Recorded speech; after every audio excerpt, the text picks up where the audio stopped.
అవిద్యానామంతస్తిమిరమిహిరద్వీపనగరీ జడానాం చైతన్యస్తబకమకరందశ్రుతిఝరీ దరిద్రాణాం చింతామణిగుణనికా జన్మజలధౌ నిమగ్నానాం దంష్ట్రామురరిపువరాహస్య భవతి శుక్లాంబరధరం విష్ణుం శశివర్ణం చతుర్భుజం ప్రసన్నవదనం ధ్యాయేత్ సర్వవిఘ్నోపశాంతయే. వందే గురుపదద్వంద్వమవాంమానసగోచరం రక్తశుక్లప్రభామిశ్రం అతర్క్యం త్రైపురం మహః. నారాయణం నమస్కృత్య నరం చైవ నరోత్తమం దేవీం సరస్వతీం వ్యాసం తతో జయముదీరయేత్. నమః శివాభ్యాం నవయౌవనాభ్యాం పరస్పరాశ్లిష్టవపుర్ధరాభ్యాం నగేంద్రకన్యా వృషకేతనాభ్యాం నమో నమః శంకర పార్వతీభ్యాం. శ్రీ మహాగణాధిపతయే నమః.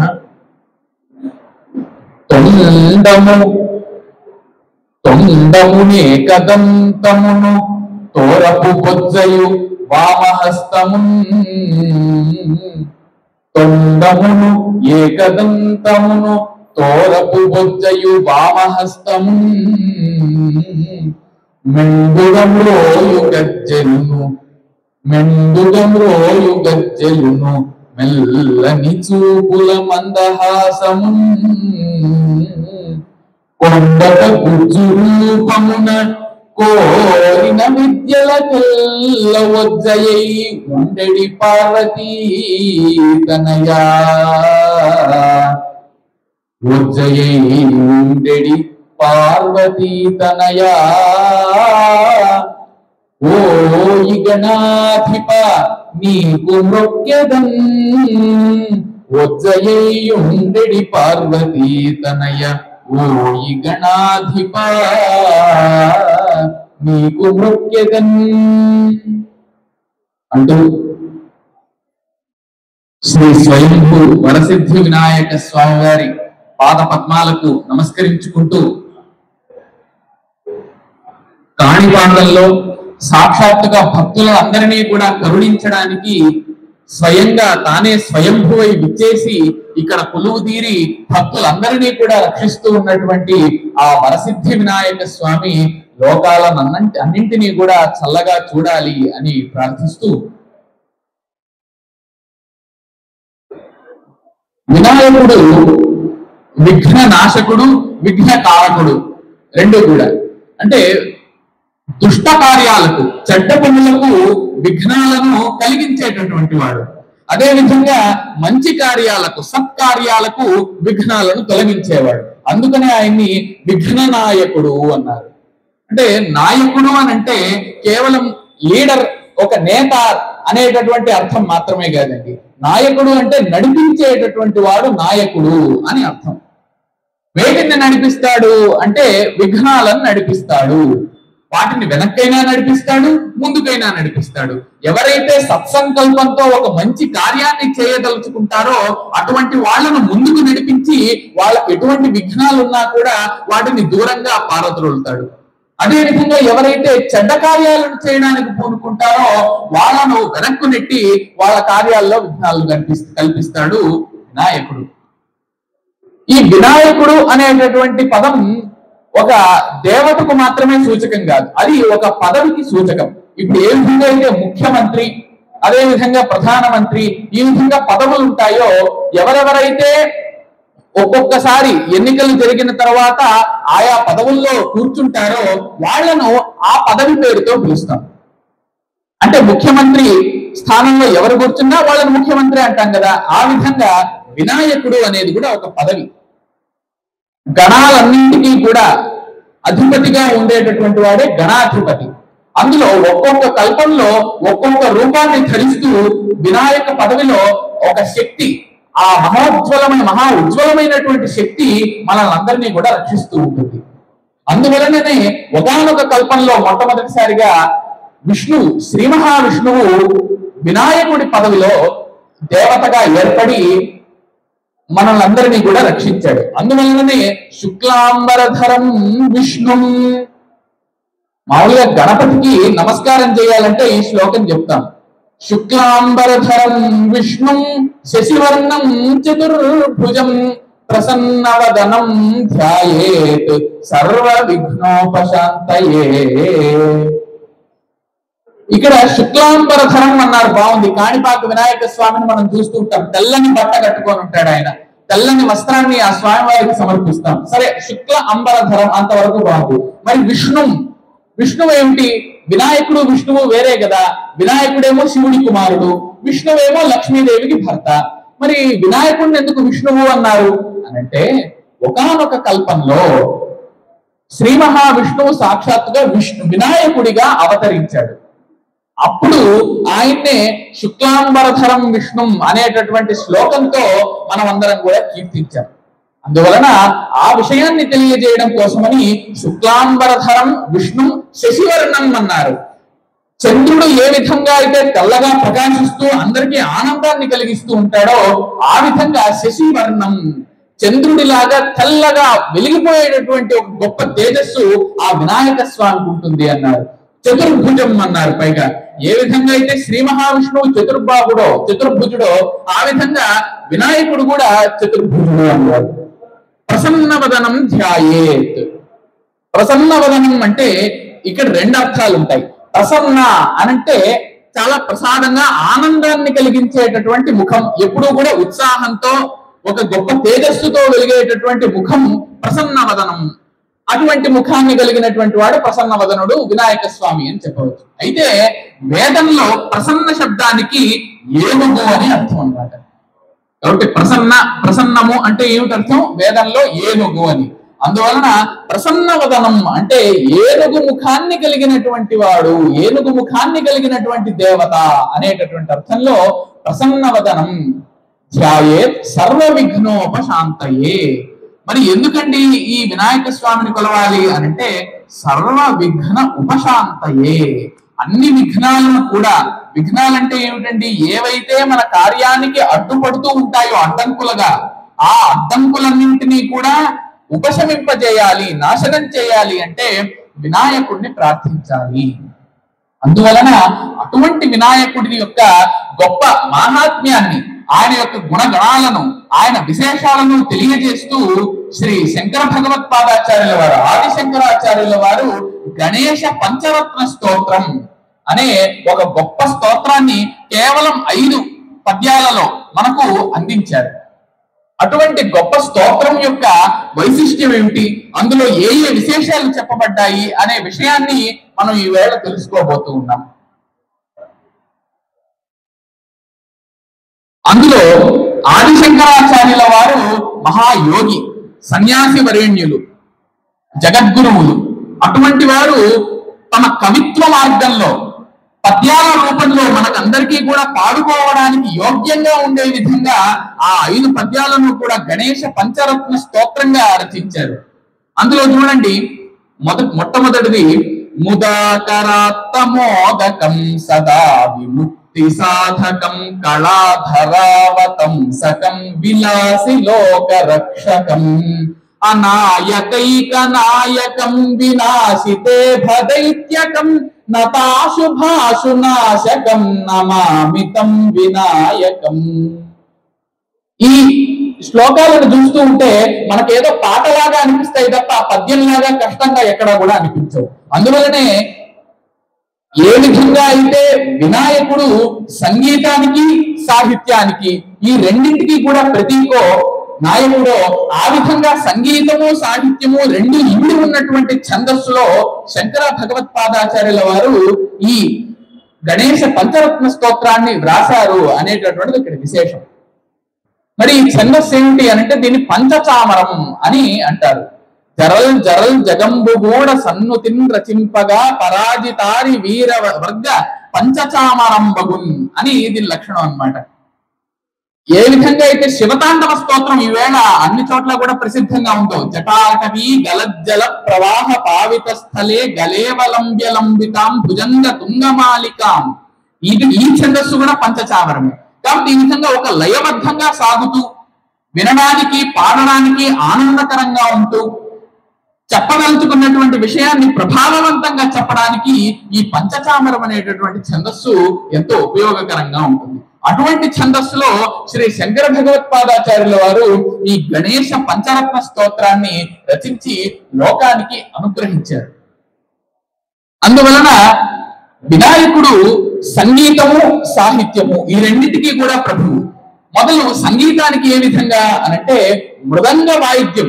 ఈవేళ మనకు ఏ కచేరీలలో చూసుకున్నా ఏ సంగీత కార్యక్రమంలో చూసుకున్నా దక్షిణ భారతదేశంలో ప్రముఖంగా ఉండవలసినవి రెండు. ఒకటి వాయులీనం ఫిడేల్, రెండు మృదంగం. ఈ రెండు లేనిదే ఆ సంగీత ప్రదర్శన అసంగీత ప్రదర్శనగా అనిపించుకోదు. అందువలన ఆ మృదంగ వాద్యం యొక్క జ్ఞానానికి ఆ మృదంగ వాద్య వాదనకు మొట్టమొదటిసారిగా మన లోకానికి అనుగ్రహంగా ఆ విద్యను మృదంగ విద్యను ప్రసాదించినటువంటిది గణపతి. ఒకానొక సందర్భంలో పరమేశ్వరుడు తాండవం చేస్తూ ఉన్నాడట. ఆ పరమేశ్వరుడు ఎంత ఉద్ధృతిగా తాండవం చేస్తూ ఉన్నాడంటే ఆ పరమేశ్వరుడి కాలికి ఉన్నటువంటి గజ్జలు ఉంటాయి కదా, ఆ గజ్జలలోంచి ఒక మువ్వ తెగిపడి కైలాస శిఖరాల మీద దొర్లుకుంటూ వెళ్తూ ఉన్నదట. ఆ పరమేశ్వరుడు ఎంతో ఉద్ధృతంగా నాట్యం చేస్తూ ఉంటే తాండవం చేస్తూ ఉంటే ఆ ఉద్ధృతికి ఆ వేగానికి ఆయన కాలికి ఉన్నటువంటి ఒక గజ్జ యొక్క మువ్వ ఒకటి తెగిపడి కైలాస శిఖరం మీద కైలాస పర్వతం మీద దొర్లుకుంటూ వెళ్తూ ఉన్నదట. అలా దొర్లుకుంటూ వెళ్తూ ఉంటే ఆ మువ్వ ఎంత వేగంతో దొర్లుకుంటూ వెళ్తూ ఉన్నది, అదే విధంగా ఆ మువ్వ ఎటువంటి శబ్దాన్ని చేసుకుంటూ దొర్లుతూ ఉన్నది అనే ఈ విషయాన్ని గమనించి మన గణపతి స్వామి వారు ఒక తాళాన్ని కనుక్కున్నారట. ఆ విధంగా ఆ తాళం నుంచి మృదంగము, ఆ మృదంగం నుంచి దాని యొక్క వాదన, దాని యొక్క సాధన, ఈ విధంగా అంతా కూడా ఏర్పడి ఆ శ్రీ మహాగణాధిపతి ఆ గణేశ్వరుడు వినాయకుడి వలననే ఈవేళ సంగీతం కూడా ఒక గొప్ప కళగా ఒక విద్యగా మనకు అనుగ్రహింపబడింది. అందువలన వినాయకుడు సంగీతానికి ప్రభువు అని చెప్పవచ్చు. అదే విధంగా సాహిత్యానికి కూడా ఆనాడు వేదవ్యాస మహర్షి బాదరాయణుడు తాను భారతం చెప్తూ ఉంటే మహాభారతం చెబుతూ ఉంటే మరి రాసింది ఎవరండి? వినాయకుడే కదా.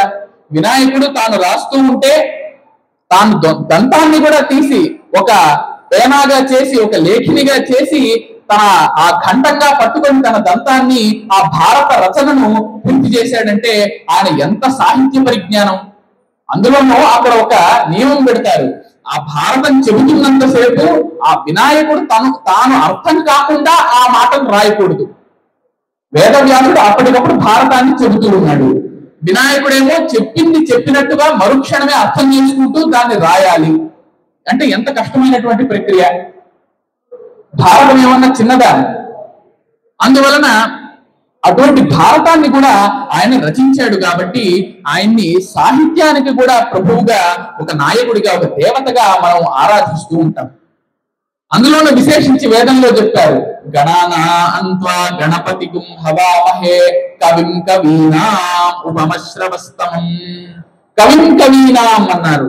ఇప్పుడు లోకంలో ఎవరెవరైతే కవులు ఉంటారో ఆ కవులందరికంటే మించినటువంటి కవి గణాధిపతి అన్నారు. అందువలన మనం లోకంలో మహాకవి అంటూ ఉంటాం, చాలా గొప్ప కవి, పేరు మోసినటువంటి కవి అని చాలా మందిని అంటూ ఉంటాం. కానీ వాళ్ళందరికంటే కూడా గొప్ప కవి, కవులలోకే కవి ఎవరయ్యా అనంటే గణపతి, శ్రీ మహాగణాధిపతి అన్నారు. ఎందుకంటే ఇప్పుడు ప్రతి ఒక్కరూ కవి అనబడుతూ ఉన్నారండి. అసలు నిజంగా కవి ఎవరు అని చెప్పడానికి సంస్కృతంలో చమత్కారంగా ఒకటి ఉన్నది, కవయ కాళిదాసాద్యాః వయంచ కవినామకాః పర్వతే పరమాణౌచ పదార్థత్వం ప్రతిష్ఠితం. కాళిదాసు వాల్మీకి, వేదవ్యాసుడు వీళ్ళంతా ఎవరయ్యా అనంటే కవులు అనే చెబుతాం. అదే విధంగా ఇప్పుడిప్పుడు వచ్చి ఒక చిన్న పద్యం రాసినటువంటి వాడు వాళ్ళని ఏమంటారయ్యా అంటే వాళ్ళని కూడా కవులే అంటాం. మరి వాళ్ళు కవులే, వీళ్ళు కవులే, మరి తేడా ఏముంది వీళ్ళిద్దరి మధ్య అనంటే చాలా తేడా ఉందయ్యా. కేవలం కవులు అన్నంత మాత్రాన ఇద్దరు ఒకరే కాదు.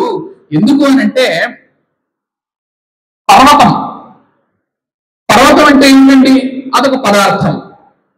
అదే విధంగా పరమాణువు అంటే అన్ని విషయాలలోనూ అన్ని పదార్థాలలోనూ చిట్ట చివరి అంశం ఉంటుంది, మన కళ్ళకు కనపడకుండా ఆటమ్స్ అంటూ ఉంటాం మనం వాటిని. అటువంటి పరమాణువులను, అణువులను మనం ఏమంటామయ్యా? అవి కూడా పదార్థాలే. కాబట్టి పర్వతము పదార్థమే, పరమాణువు పదార్థమే. అంచేత పర్వతము పరమాణువు రెండు ఒకటే అంటామా? అనం కదా. పర్వతమే ఎంతో పెద్దది, పరమాణువే చాలా చిన్నది. కానీ రెండిట్లోనూ పదార్థత్వం ఉంది. అందువలన అటువంటి విధంగా ఇక్కడ ఎంతమంది కవులు ఉన్నప్పటికీ ఈ కవులందరికంటే కూడా గొప్ప కవి ఆ మహాగణాధిపతి వినాయకుడు. అందువలన అటువంటి కవి, అటువంటి సంగీతవేత్త, అటువంటి సాహిత్య సాగరం వినాయకుడు. అటువంటి వినాయకుడిని గురించి శ్రీ శంకర భగవత్పాదాచార్యుల వారు అంటే సాక్షాత్తు శంకర సాక్షాత్ అన్నారు.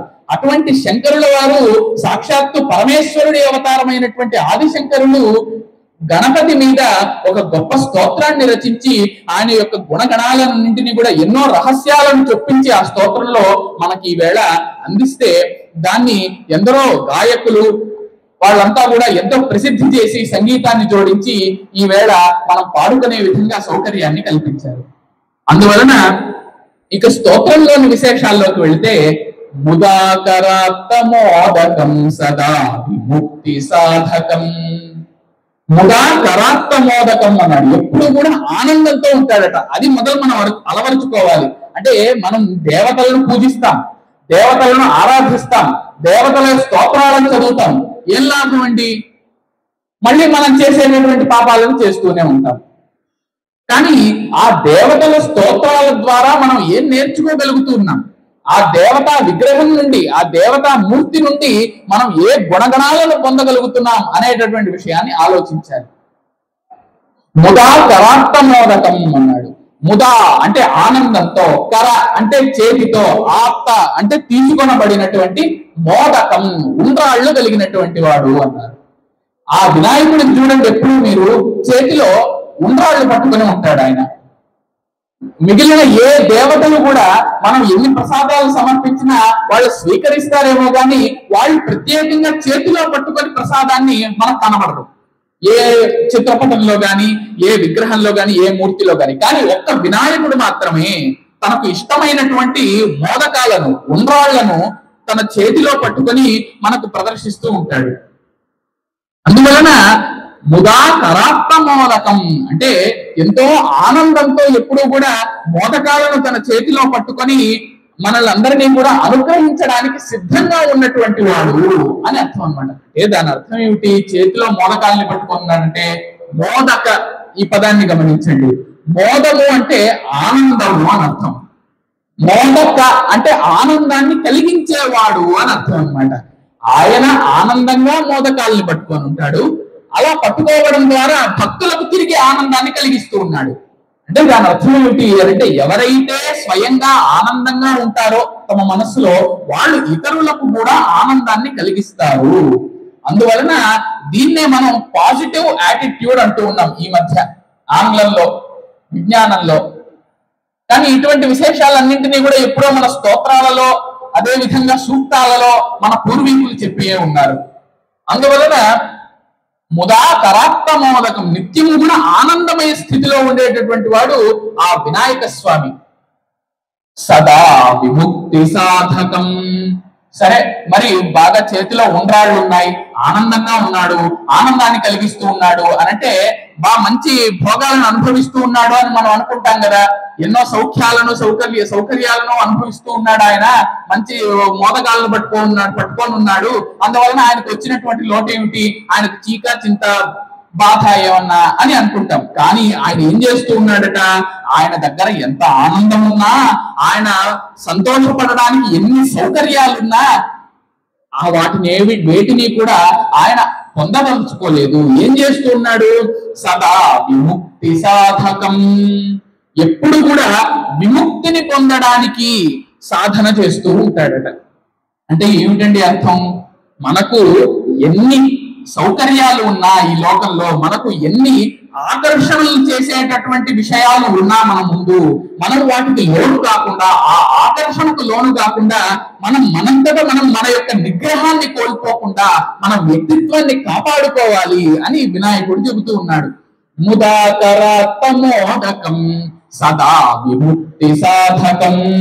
అదే విధంగా మరి మోదకం అంటే ఉండ్రాళ్ళు మాత్రమే కాదు, ఆనందాన్ని కలిగించేవాడు అని కూడా చెప్పుకున్నాం కదా. అంటే ఒక పక్క ఆయన ఆనందాన్ని కలిగిస్తూ ఉన్నాడు, అదే విధంగా సదా విముక్తి సాధకం. అంతేగాని నేను ఆనందాన్ని కలిగించాను కదా, నాకు తిరిగి ఇతరులు ఆనందాన్ని కలిగించాలి అనేటటువంటి ఒక ఆలోచన ఆయనకు లేదు. ఆయన ఎదుటి నుంచి ప్రత్యుపకారాన్ని కోరుకోవడం లేదు. అందువలన ఆయన ఏం చేస్తూ ఉన్నాడట? సదా విముక్తి సాధకం. ఆయన ఈ బంధాలన్నింటి నుండి, ఈ అనురాగాలన్నింటి నుండి కూడా దూరంగా ఉంటాడు. ఆయన నిర్గుణుడు కదా, మరి ఆయనకు ఎటువంటి గుణాలు కూడా ఉండవు, అదే విధంగా ఎటువంటి విశేషణాలు ఉండవు. అటువంటి అలౌకికమైనటువంటి ఆనందంలో ఆయన నిత్యము కూడా ఉంటాడు అన్నాడు. అందువలన ముదాకరాత్మోదకం సదా విముక్తి సాధకం కళాధరావతంసకం. కళాధరావతంసకం అన్నారు. తర్వాత కళాధరుడు అనంటే చంద్రుడు అని అర్థం. కళాధర అవతంసకం. అవతంసము అంటే సరిగ్గా ఈ నుదురు పైభాగంలో, చెవికి పైభాగంలో పెట్టుకునేటటువంటి ఒక ఆభరణాన్ని అవతంసము అంటామండి. అందువలన కళాధర అవతంసకం అంటే చంద్రుడి యొక్క రేఖను, ఒక చంద్రుడి రేఖను ఆభరణంగా తన తల మీద ధరించి ఉంటాడు కాబట్టి ఆయన్ని చంద్రావతంసుడు లేదా కళాధరావతంసుడు అంటాం. వాస్తవానికి చంద్రుణ్ణి ధరించేటటువంటిది శివుడు అని మాత్రమే మనకు తెలుసు. కానీ చంద్రుణ్ణి శివుడు ధరిస్తాడు, ఆయన పుత్రుడైనటువంటి వినాయక స్వామి ధరిస్తాడు, అదే విధంగా సరస్వతీదేవి ధరిస్తుంది, అదే విధంగా పాండురంగ స్వామి కూడా ధరిస్తాడు. ఈ విధంగా ఈ నలుగురు కూడా ఒక గొప్ప యోగ రహస్యాన్ని చెప్పడం కోసమని ఈ చంద్రరేఖను ధరిస్తారు. ఈ చంద్రరేఖను ఎందుకండి ఈ శిరస్సు మీద ధరించాలి అని అంటే, వినాయకుడు మూలాధార చక్రానికి ప్రతీక. మన శరీరంలో చక్రాలు ఉంటాయండి, ఒక్కొక్క స్థానంలో ఒక్కొక్క చక్రం ఉంటుంది. మనకు మొట్టమొదట కింద భాగంలో ఉండేటటువంటి మూలాధార చక్రం, ఆ మూలాధార చక్రానికి ప్రతీక వినాయకుడు. ఎప్పుడైతే ఆ మూలాధార చక్రం నుండి వరుసగా మిగిలిన చక్రాలను మనం ఉత్తేజింపజేసుకొని పైభాగానికి వెళతామో, ఆ సహస్రారం నుండి ఆ తర్వాత మనకు చంద్ర దర్శనం కలుగుతుంది. అందువలన అది యోగ సాధనతో చేయవలసినటువంటి ఒక అభ్యాసం, ఒక ప్రక్రియ. అందువలన ఆయన చూడండి, ఆ కింద ఆ మూలాధార స్థానంలో ఈ మన నాడీ స్థానం అంతా కూడా ఈ కుండలిని శక్తి ఏ విధంగా ఉంటుందంటే ఒక పాము రూపంలో ఉంటుందంటారు. ఆ కుండలిని అంటేనే పాము అన్నమాట, కుండలిని శక్తి రూపంలో ఉంటుంది అన్నారు. అందువలన ఆ పాము రూపంలో చుట్టుకున్నటువంటి ఆ శక్తిని మనం మళ్ళీ పైకి నేరుగా చుట్టుకొని ఉన్నటువంటి ఆ పామును నేరుగా చేయడానికి ఉపయోగపడేటటువంటి శక్తి మొట్టమొదట మనం మూలాధారం నుంచి ప్రారంభించాలి. ఆ విషయాన్ని సూచించడానికి ఆయన మూలాధార చక్రానికి ప్రతీకగా ఉన్నాడు స్వామి. అందువలనే మొట్టమొదటిగా యోగాభ్యాసాన్ని ఎక్కడి నుంచి ప్రారంభించాలి అనుకున్నాం? ఇప్పుడు మూలాధారం నుంచి అన్నాం. అందువలన మొట్టమొదటిగా పూజించవలసినటువంటి దేవుడు ఎవరు అందరిలోకి అనంటే ఆదౌ పూజ్యో గణాధిపః. అందుకనే మొట్టమొదటిగా గణపతిని పూజించాలి అని చెప్పారు. అంటే దాని అర్థం ఏమిటి? మనం యోగ సాధన చేసేటప్పుడు వినాయకుడికి ప్రతీకగా ఉన్నటువంటి మూలాధార చక్రం నుంచి మనం మొదలు పెట్టాలి యోగ సాధన అని చెప్పడం అన్నమాట. అందువలన కళాధరావతంసకం అన్నాడు. అంటే చంద్రుడిని తన శిరస్సు మీద ఒక ఆభరణంగా ధరించినటువంటి వాడు వినాయక స్వామి అంటూ ఉన్నాం. కళాధరావతంసకం విలాసిలోక రక్షకం. విలాసిలోక రక్షకం అన్నాడు. ఎవరైతే తమ యొక్క కార్యాలను నిర్వర్తిస్తూ ఒక భక్తి పారవశ్యంతో తమ కార్యములన్నింటినీ కూడా దేవుడికే సమర్పిస్తూ ఉంటారో అటువంటి వాళ్ళని విలాసి జనులు అంటామన్నమాట. విలాసి లోక రక్షకం. అటువంటి భక్తలోకాన్నంతటినీ కూడా రక్షించేటటువంటి వాడు వినాయక స్వామి అన్నారు. తరువాత ముదాకరాత్తమోదకం సదా విముక్తి సాధకం కళాధరావతంసకం విలాసి లోక రక్షకం అనాయకైక నాయకం. అనాయకైక నాయకం అన్నాడు. అనాయక ఏక నాయకం. నాయకుడు అంటే ఏం అనుకున్నామండి ఇంతసేపు? కేవలం నేత, మనల్ని పాలించేటటువంటి వాడు అని కాదు నాయకుడు అంటే. నాయకుడు అంటే నడిపించేటటువంటి వాడు, ఒక దిక్కు అని అర్థం అన్నమాట. అనాయకులు అంటే ఎవరండి? ఎవరు లేనటువంటి వాళ్ళు, తమను ముందుకు నడిపించడానికి ఎవరు లేని వాళ్ళనే అనాయకులు అంటాము.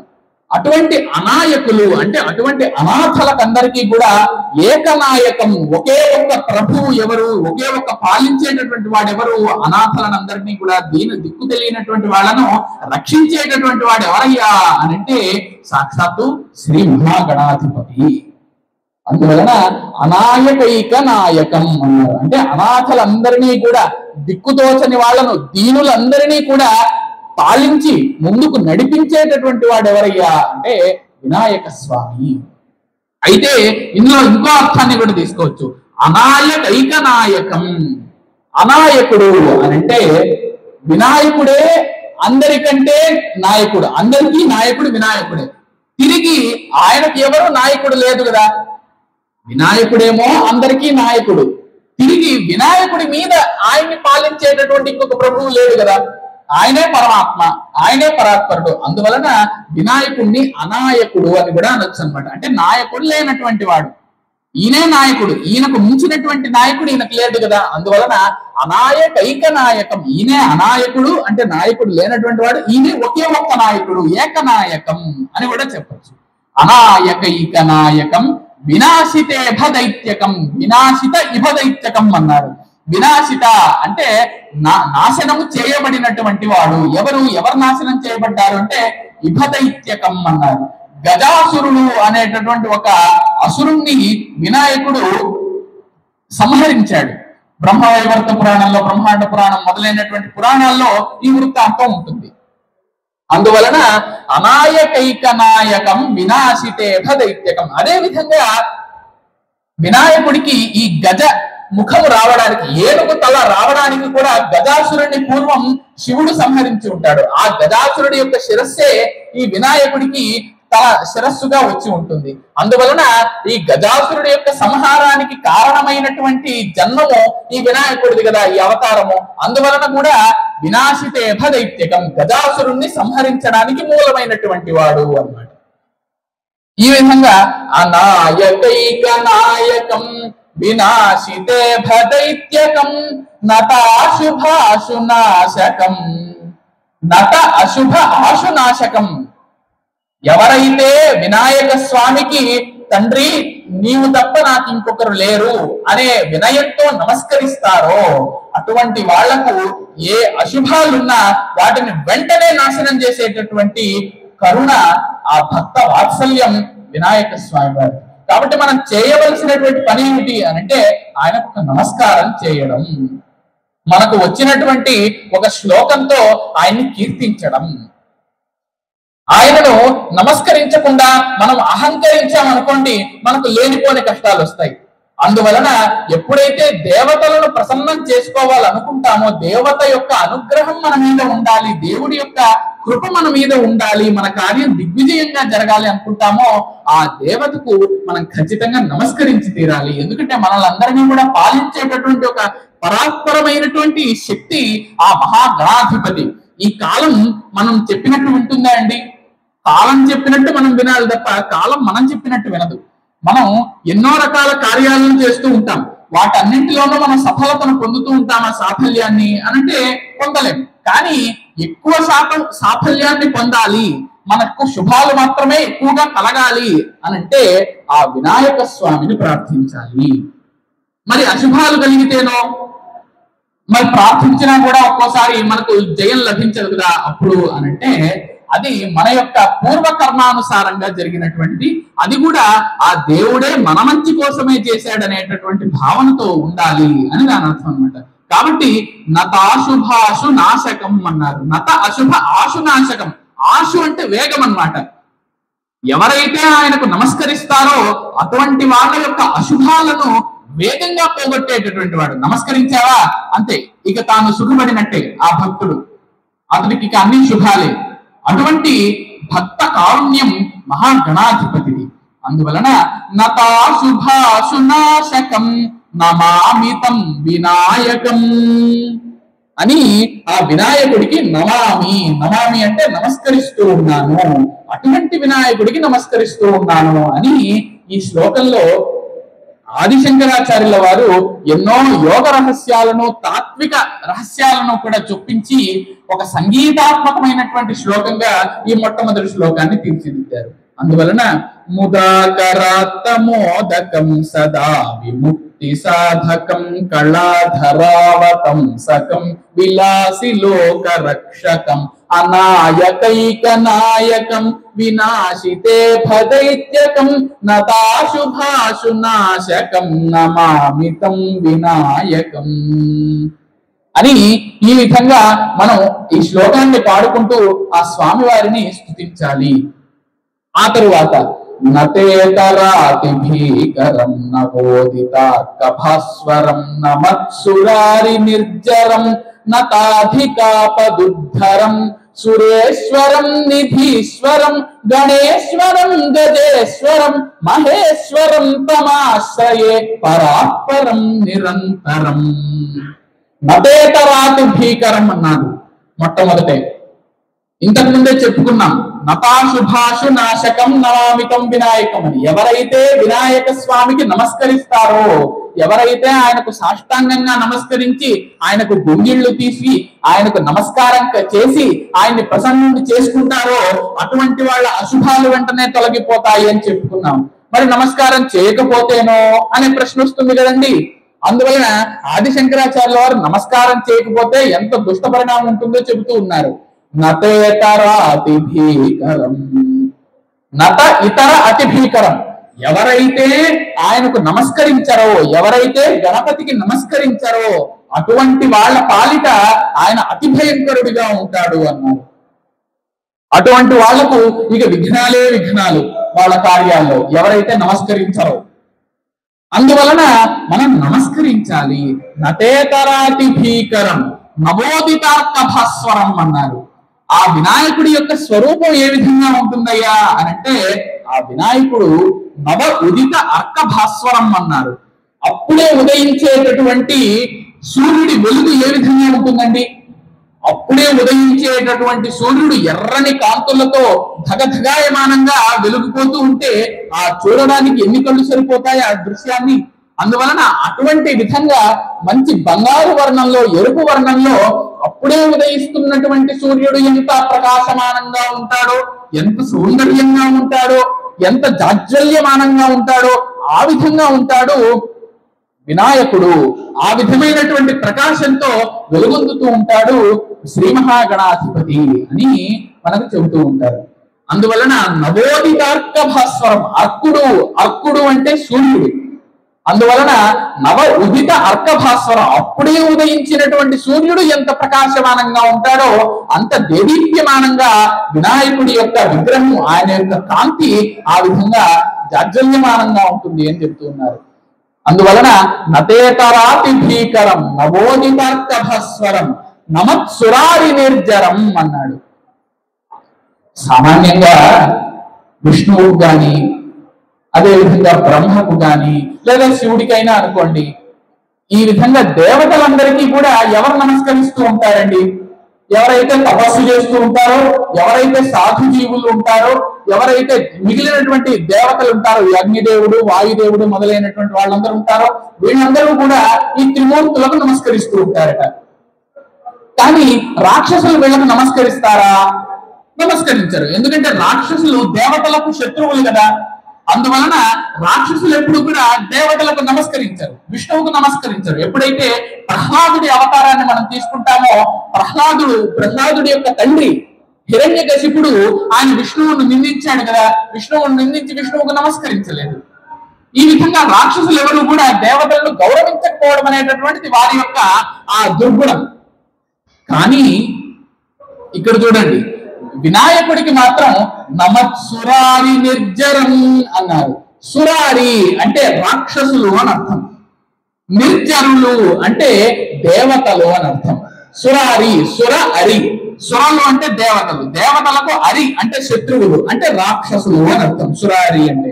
అదే విధంగా నిర్జరులు, జర అంటే ముసలితనం, జర అంటే ఏమిటి? ముసలితనం. నిర్జరులు అంటే ముసలితనం లేనటువంటి వాళ్ళు. ఎవరయ్యా అనంటే దేవతలు. మరి దేవతలకు వయస్సు కాదు కదా, వాళ్ళకు ముసలితనం అనేది రాదు కదా, మనలాగా చెమట పట్టదు కదా. అదే విధంగా ఈ విధంగా అటు సురారులు అంటే రాక్షసులు, అదే విధంగా నిర్జరులు అంటే దేవతలు, ఈ ఇరు వర్గాల వారు కూడా కలిసికట్టుగా నమస్కరించేటటువంటి ఒక మహాప్రభువు ఉన్నాడట, ఆయనే వినాయకుడు. అందువలన ఎవరైనా సరే, ఇక చివరికి రాక్షసులైనా అటుకి కొంచెము కూడా సద్గుణాలు లేని, కొంచెము కూడా ఒక మంచి బుద్ధి లేనటువంటి రాక్షసులే వినాయకుడికి భయపడి వినాయకుడి మీద భక్తితో ఆయనకు నమస్కరిస్తూ ఉన్నారు అని అంటే మనం ఎంత వాళ్ళమండి. అందువలన మనం ఏ కార్యక్రమం చేసినా, ఏ కార్యం తలపెట్టినా, అసలు కార్యం తలపెట్టినా తలపెట్టకపోయినా పొద్దున లేచి వినాయకుడికి నమస్కరించుకోవడం వల్ల మనకు సకల శుభాలు కలుగుతాయి అని ఇందులో చెబుతూ ఉన్నారు. నమత్సురారి నిర్జరం నతాధికాపదుద్ధరం, నత అధిక ఆపదుద్ధరం. మరి ఎవరైతే నమస్కరించారో అటువంటి వాళ్ళకు అతి భయంకరుడు ఈయన అని చెప్పుకున్నాం కదా. మరి ఒక్కసారి కనుక మనం నమస్కరించామనుకోండి, అప్పుడు ఏం చేస్తాడు అంటే నతాధికాపదుద్ధరం. ఎవరైతే నమస్కరిస్తారో వాళ్ళకి ఏదైనా అధికమైనటువంటి, చాలా పెద్దదైనటువంటి ప్రమాదం వచ్చిందనుకోండి, ఇక నిండా మునిగిపోతూ ఉన్నారు, ఇక వాళ్ళు బయటపడలేరు అనుకున్నటువంటి స్థితి వచ్చిందనుకోండి, అప్పుడు రక్షించేటటువంటి ఒకే ఒక ప్రభువు మహాగణాధిపతి వినాయక స్వామి, కాణిపాక స్వయంభూ వరసిద్ధి వినాయక స్వామి అని చెప్పారు. అందువలన నతాధికాపదుద్ధరం, ఆ మహా ఆపద నుంచి మనల్ని ఉద్ధరించేటటువంటి నాయకుడు ఆ శ్రీ మహాగణాధిపతి తప్ప మరొకడు కాదు. అందువలన ఎవరిని ఆ విధంగా ఉద్ధరిస్తాడు ఆ స్వామి అంటే కేవలం ఆయనకు ఎవరైతే భక్తితో నమస్కరిస్తారో అటువంటి వాళ్ళను ఆయన ఎన్నడూ విడిచిపెట్టినట్టు చరిత్ర లేదు. తన భక్తులను రక్షించడం ఆయన నిత్య కర్తవ్యంగా పెట్టుకుంటాడు. ఒకానొక సందర్భంలో సింధు దేశంలో వల్లి అనేటటువంటి ఒక గ్రామం ఉండేదండి. ఈ కథ అందరూ చాలా జాగ్రత్తగా వినాలి. సాక్షాత్తు విశ్వామిత్రుడు చెబుతాడు ఈ విషయాన్ని గణేశ పురాణంలో. ఒకానొక సింధు దేశంలో వల్లి అనేటటువంటి గ్రామం ఉండేది. ఆ వల్లి గ్రామంలో కళ్యాణ సన్నికుడు అనేటటువంటి ఒక మంచి వ్యాపారవేత్త ఉండేవాడు. ఆయన పేరు కళ్యాణ సన్నికుడు. ఆ కళ్యాణ సన్నికుడు చాలా మంచి నడవడికతో వ్యాపారాలన్నింటినీ కూడా చేసుకుంటూ ఊళ్ళో ఉండేటటువంటి పెద్దలందరినీ కూడా గౌరవిస్తూ మంచి వేదము మొదలు శాస్త్రాలు తెలిసినటువంటి గొప్ప గొప్ప పండితులందరినీ కూడా, మహానుభావులందరినీ, సన్యాసులందరినీ, యోగులందరినీ కూడా గౌరవిస్తూ వాళ్ళందరికీ దాన ధర్మాలను చేస్తూ, ఎవరైతే పేదలు బీదలు ఉంటారో అటువంటి వాళ్ళందరికీ సహాయాన్ని చేస్తూ తమ కుటుంబాన్ని ఆయన చాలా చక్కగా పోషించుకునేటటువంటి వాడు ఆ కళ్యాణ సైనికుడు. ఆ కళ్యాణ సైనికుడికి ఒక భార్య ఉండేది, ఆమె పేరు ఇందుమతి. భార్య కూడా ఆ భర్తకు తగిన విధంగానే ఎంతో ముచ్చటగా అన్యోన్య దాంపత్యంగా తన భర్త ఎటువంటి కార్యాలను చేస్తాడో వాటన్నింటిలో కూడా భాగాన్ని పంచుకుంటూ ధార్మికమైనటువంటి జీవితాన్ని గడిపేవారు ఆ పుణ్య దంపతులు. వాళ్ళిద్దరికీ కూడా ఒకానొక సందర్భంలో ఒక కుమారుడు జన్మిస్తాడు. ఆ కుమారుడు చాలా అందంగా, చూసిన వెంటనే ప్రసన్నంగా అనిపించే విగ్రహంతో, ఒక కాంతితో ఉంటాడు. ఇక జ్యోతిష్య పండితులను వాళ్ళని ఆశ్రయించి అతనికి భల్లాలుడు అని పేరు పెడతారు తమ తల్లిదండ్రులు. అందువలన ఆ కళ్యాణ సన్నికుడికి ఇందుమతికి భల్లాలుడు అనేటటువంటి కుమారుడు జన్మిస్తాడు. ఈ భల్లాలుడు అనే కుమారుడు ఎంతో విశేషమైనటువంటి జన్మ సంస్కారం చేత చిన్నప్పటి నుండే వినాయకుడి మీద ప్రత్యేకించి దైవ భక్తి ఆయనకు బాగా అలవడింది ఆ అబ్బాయికి. ఆ భల్లాలుడు ఎప్పుడూ కూడా దేవతలను చింతిస్తూ దేవుడి గురించి కీర్తనలను ఆలపిస్తూ దేవుడి విషయాన్నే చింతిస్తూ ఉండేటటువంటి వాడు. అతడు రోజు రోజుకు కూడా శుక్లపక్ష చంద్రుడి లాగా అభివృద్ధి చెందుతూ ఉండేవాడు, పెరుగుతూ ఉండేవాడు. ఒకానొక సందర్భంలో ఈ భల్లాలుడు తన మిత్రులందరినీ కూడా తీసుకుని ఒక అడవికి వెళ్ళాడు. అడవికి వెళ్ళి అక్కడ ఉండేటటువంటి మట్టితో, అదే విధంగా చెట్లతో, కొమ్మలతో, వాటిలన్నిటితో కూడా ఆడుకునేవాడు ఈ భల్లాలుడు. ఒకానొక సందర్భంలో అడవికి వెళ్ళి అక్కడ ఉండేటటువంటి కొంత మట్టిని తీసుకొని వినాయకుడి బొమ్మను చేస్తాడు, వినాయకుడి విగ్రహాన్ని తయారు చేస్తాడు. అదే విధంగా తన చుట్టూ ఉండే మిత్రులందరినీ కూడా అతడు వినాయకుడిని పూజిద్దాం అని ప్రోత్సహిస్తాడు భల్లాలుడు. అప్పుడు మిత్రులందరూ కూడా సరేనని కొంతమంది ఏమో కొమ్మలు తీసుకొచ్చి ఆ కొమ్మలతో ఆ వినాయకుడికి ఒక మండపాన్ని కడతారు. కొంతమంది ఏమో చెట్లకు ఉండేటటువంటి పండ్లు ఫలాలు తీసుకొచ్చి ఆ వినాయక స్వామికి నైవేద్యంగా సమర్పిస్తారు. కొంతమంది ఏమో ఆకులు, గడ్డి మొదలైనటువంటి వాటిని తీసుకొచ్చి ఆయనకు పత్రి పూజలు చేస్తారు వాటితో. ఈ విధంగా పగలు రాత్రి అనే తేడా లేకుండా ఆ భల్లాలుడు తన మిత్రులందరూ కూడా కలిసి ఎంతో ఉత్సాహంతో, భక్తితో, రక్తితో, ముక్తి మార్గంతో ఆ వినాయకుడిని పూజిస్తూ ఉండేవాళ్ళు అడవిలో. ఇప్పుడు ఏమైంది? ఇప్పుడు భల్లాలుడు అని అంటే సరే, కానీ భల్లాలుడితో పాటు తన మిత్రులందరూ ఉన్నారు కదా, ఆ మిత్రులందరూ కూడా, ఆ మిగిలినటువంటి తోటి బాలకులందరూ కూడా ఇంటికి తిరిగి రాకపోయేసరికి వీళ్లకు వాళ్ళ తల్లిదండ్రులకు అందరికీ కూడా ఆందోళన మొదలైంది. ఒక 2 సార్లు గమనించారు, 3 సార్లు గమనించారు. కానీ ఈ విధంగా ప్రతిరోజు జరుగుతూ ఉండేసరికి ఆ మిగిలినటువంటి మిత్రుల యొక్క తల్లిదండ్రులందరూ కూడా భల్లాలుడి యొక్క తల్లిదండ్రుల దగ్గరికి వెళ్ళి, అంటే కళ్యాణ సన్నికుడు, ఇందుమతి, వీళ్ళిద్దరి దగ్గరికి వెళ్ళి, ఏమయ్యా కళ్యాణ సన్నిక, నీకేమో మంచి పేరుంది, కానీ నీ కొడుకు మాత్రం మా పిల్లలందరినీ భక్తి రక్తి అని చెప్పి చెడగొడుతూ ఉన్నాడు. మా వాడు పాపం తిండి తినడం లేదు సమయానికి, పిల్లలు వాళ్ళు ఏమైపోతారు, కాబట్టి నువ్వే ఏదో విధంగా మీ కొడుకును దండించాలి, లేకపోతే మా చేతికి చిక్కాడా అతన్ని మేము శిక్షిస్తామన్నారు. అప్పుడు ఒక్కసారిగా గ్రామంలో ఉండేటటువంటి ప్రజలందరూ కూడా తన దగ్గరికి వచ్చి తన కొడుకు గురించి ఈ విధంగా చెబుతూ ఉంటే కళ్యాణ సన్నికుడికి చాలా కోపం వచ్చింది. తన కొడుకు ఎందుకు ఈ విధంగా చేస్తూ ఉన్నాడో అర్థం కాలేదు. అందువలన ఆ భల్లాలుడు ఉండేటటువంటి ఆ అడవిలోకి వెళ్ళి తన మిత్రులందరూ కూడా అక్కడే ఉండడం చూసి ఈ కళ్యాణ సన్నికుడు ఆ అడవికి వెళ్ళి బాగా కోపడతాడు. అక్కడ ఉండేటటువంటి భల్లాలుని ఒక కట్టె తీసుకొని బాగా కొడతాడు రక్తం వచ్చేలాగా. అదే విధంగా అక్కడ తాను ఏర్పాటు చేసినటువంటి మండపం, గణపతి యొక్క విగ్రహం, వీటిని అన్నింటినీ కూడా ఆ కళ్యాణ సన్నికుడు అంటే భల్లాలుడి యొక్క తండ్రి తాను తీసుకున్నటువంటి ఒక కట్టెతో ఆ మండపాన్ని, ఆ విగ్రహాన్నంతా కూడా పాడు చేసేస్తాడు. ఈ విధంగా పాడు చేసి ఆ మిత్రులు ఉండేటటువంటి మిత్రులందరినీ కూడా వాళ్ళ ఇళ్లకు వెళ్ళిపోమని పురమాయిస్తాడు. ఆ మిత్రులందరూ వెళ్ళిపోయిన తర్వాత ఈ భల్లాలుడిని తన తండ్రి ఒక చెట్టుకు కట్టేస్తాడు. ఒక తాడుతో చెట్టుకు కట్టేసి, నువ్వు ఏ విధంగా ఇంటికి వస్తావో చూస్తాను, ఇప్పుడు నువ్వు పూజించేటటువంటి దేవుడే నిన్ను రక్షించాలి, ఇంటికి వచ్చావో నీ సంగతి చెప్తాను అంటాడు కళ్యాణ సన్నికుడు. అలా చెప్పి ఆ భల్లాలుడిని అక్కడే వదిలేసి వెళ్ళిపోతాడు. అప్పుడు పాపం భల్లాలుడు దీనావస్థతో, తండ్రి గణేశ, వినాయక, నిన్ను పూజించినటువంటి వాళ్లకు ఎంతటి ఆపద వచ్చినా కూడా వెంటనే ఆదుకునేటటువంటి ప్రభువు నువ్వే అని వేదాలు కూడా చెబుతూ ఉన్నాయి కదండి తండ్రి, పురాణాలు ఎన్ని చెబుతూ ఉన్నాయి. కానీ ఈ వేళ నాకు ఇంత ఆపద వచ్చింది, మరి నన్ను రక్షించేటటువంటి వాళ్ళు ఎవరు లేరా? నువ్వు నిజంగా రాకపోతే నీ యొక్క కీర్తి ఏమైపోతుంది అని గణపతినే ప్రశ్నించాడండి అంత చిన్న బాలుడు. ఆ విధంగా ప్రశ్నిస్తే ఒక్కసారిగా ఆవేశంతో భల్లాలుడు, నాకు ఈ విధంగా ఈ గతిని పట్టించినటువంటి వ్యక్తి కూడా తాను ఎంతో బాధలు పొందాలి అనేటటువంటి శాపాన్ని ఇస్తాడు తన తండ్రికి కూడా. అలా ఇవ్వబోతూ ఉంటే అప్పుడు ఒక్కసారిగా గణపతి ప్రత్యక్షం అవుతాడు. ఇక కొంచెం సేపు ఉంటే భల్లాలుడు తనను తాను ఆత్మత్యాగం చేసుకోవడానికి, ఆత్మహత్య చేసుకోవడానికి కూడా సిద్ధపడతాడు ఈ శాపాన్ని ఇచ్చి తన తండ్రికి. అందువలన ఇటువంటి అనర్థం జరగకూడదు అని తన భక్తుల్ని రక్షించాలనేటటువంటి ఒక గొప్ప కోరికతో ఒక చిన్న పిల్లవాడు పిలిచాడని వెంటనే ప్రత్యక్షమయ్యాడండి గణపతి. అటువంటి గొప్ప కారుణ్యమూర్తి గణపతి. అప్పుడు ప్రత్యక్షమైతే ఎంతో భక్తితో, ఎంతో ఆశ్చర్యంతో, ఎంతో ఆనందంతో తన కళ్ళ ముందు కనబడుతున్నది నిజమా అబద్ధమా, ఇది కళ వాస్తవమా అనేటటువంటి విషయాన్ని మర్చిపోయి ఒక్కసారిగా ఆ భల్లాలుడు మహాగణాధిపతిని, ఆ వినాయక స్వామిని స్తోత్రం చేస్తాడు.